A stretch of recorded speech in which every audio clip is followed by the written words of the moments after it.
back to the channel, and today we're reviewing this beautiful Yamaha Phazer FX. Let's start with the specs of this snowmobile, guys. We're gonna go through a few different stages. First, we're gonna start with specs, and as you can see, I have a little cheat sheet here just with a few little different things in case I get lost or don't remember to mention something. Got this just in case. But first, we're gonna start with specs, then we're gonna go on to the design of the total snowmobile, and then we're gonna go into controls, and last, the handling of it. So I hope you guys are ready to see this review because it's gonna be awesome. But yeah, without further ado, let's get into the specs of this snowmobile. Okay, start off, this is the Yamaha Phazer FX. There's multiple different packages that the Phazer came in. It came in the FX, it came in the MTX, it came in the XTX, and there was some other ones, but pretty much the FX is just your normal, just pretty much the normal version of the Phazer. It's just the 121-inch track. It's the trail, just the trail version of the Phazer. It's great for trails. It does fine in powder. It's just obviously not a mountain sled, obviously. But yeah, so this is the FX. The MTX was kind of the mountain sled version. It had the 146-inch track, I believe, and same engine, same everything, except the track was longer, and it just was better for the powder. And then the XTX was, I don't really remember the specifics, but I think it was still a longer track, but I think it was more trail oriented still, but don't quote me on those, I don't know for sure. But yes, today we're talking about the FX Phazer, and first of all, it's a 500cc power plant, and it's not a lot, honestly, for snowmobiles these days. These days there's 850s, there's 1000s, there's 650s, all kinds of stuff, and they're tuned up to have a lot of horsepower, but this thing's honestly really torquey in the down low, and it's a really fun sled to ride, even though it is just a 500cc. But with this 500cc comes 80 horsepower, which again, in today's world, it's not a ton, but for this sled, it feels perfectly proportional. Like, for just the size and just how this sled feels like it should perform, that's exactly how it performs. It does great on trails, tops out around 95, 100, around there. It's nice and small. Like, I don't remember the exact length and width, but it's a really narrow. You sit up higher, so it's rider up position, and it's narrow and it's not super long, which makes it really nice for tight trails and all that kind of stuff. And honestly, I really love the position. Like, if I get up on it, the position is really nice. The handlebars are at a great level for standing. Like, you don't feel like you have to lean over or anything. It's just a really nice level. And for sitting even, it's just a great level. It's got a small windshield right here. It's not a big one, but honestly, I prefer it. It still deflects a lot of wind, but it's not in your field of view. If it gets like covered in snow, it's not gonna affect your vision, but it's just the right amount of windshield. But then we have these mirrors up here, which honestly, I'm not a fan of. I don't really like. It kind of makes it look like a bug to me. It kind of like looks like a something with like big antlers up the top, or not antlers, like big antennas. And I don't love the mirrors. I wish they could have mounted them a little lower or just not had them. They are nice sometimes just to be able to see behind you, but it's not really that big of a deal. It doesn't change the look too much, and they do come off. So if you don't like the mirrors like I do, you could take them off, but obviously we haven't chosen to. So now we've talked about the 121-inch length track, 500cc engine, 80 horsepower. That's pretty much the specs. Other than that, it is obviously a 4-stroke snowmobile. Yamaha has kind of gone back and forth. They've made a lot of 4-strokes. They've also started to make 2-strokes again.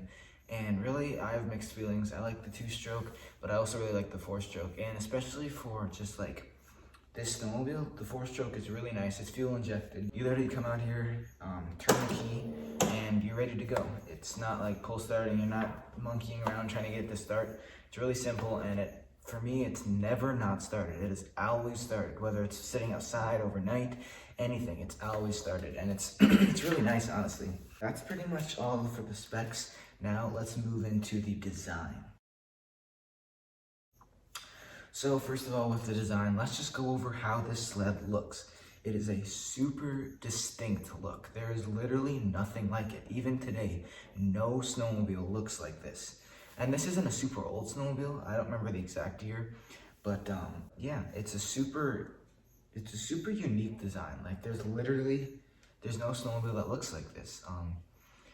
I like it, but obviously it's really, you either like it or you don't like it, because it's in a class of its own, really, for design. Like, there's nothing that looks like this. They tried making the Yamaha Nitro, which the front end kind of looks the same, but it's like a body of a normal snowmobile, and it just goes to this little stubby nose. And I don't really like that's design, but I do like the Phazer. It looks really sharp. It looks really like mean, and I really like the design of it. But yeah, it's a lot less curves, and it's not a big.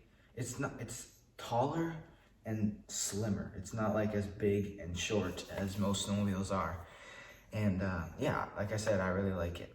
That's pretty much all I have for design. There's not a lot really to talk about, but yeah, next let's move into the controls of the snowmobile.